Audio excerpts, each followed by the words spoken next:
They didn't ask, they demanded. Family helps family, my mother snapped across my kitchen table, as if the 5 years of silence between us had never happened. My father just nodded, like a judge confirming a sentence. My sister sat there pretending to cry, her hands shaking, but her nails were freshly done, red and sharp. They wanted me to sell my house. My house! To erase her $150,000 debt like I was their personal bank. I refused. Calmly, directly. And that's when the mask slipped.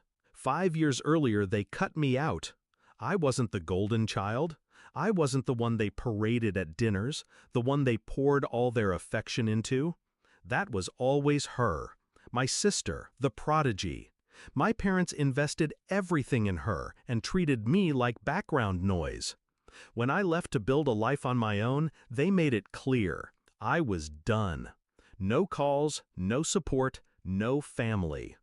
I survived anyway, worked, saved, built.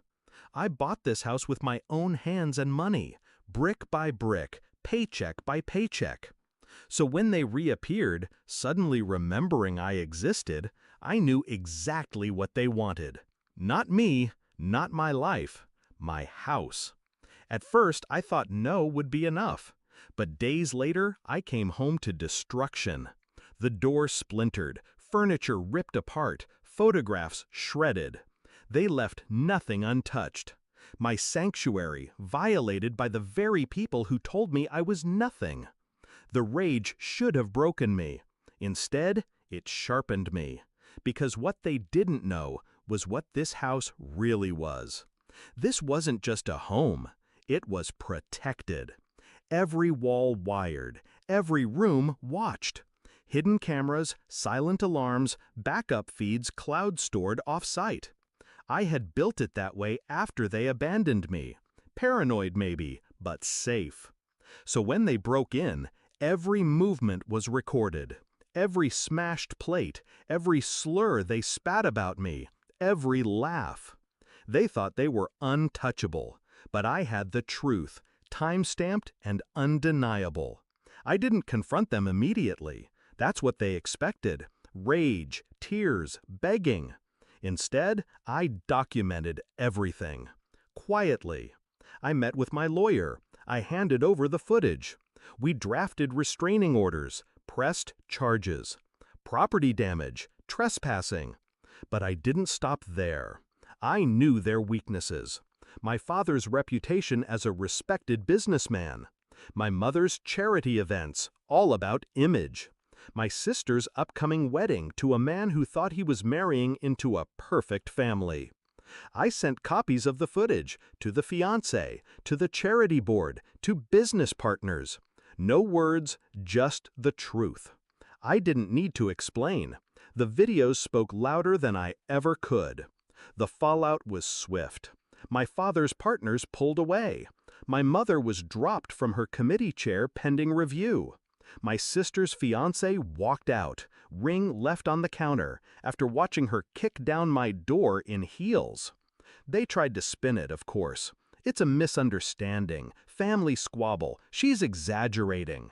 But the footage rolled on screens in private rooms, and the truth spread faster than their lies. When they came back, this time it wasn't to demand. It was to beg. 3 hollow figures on my porch, voices cracking, pride gone.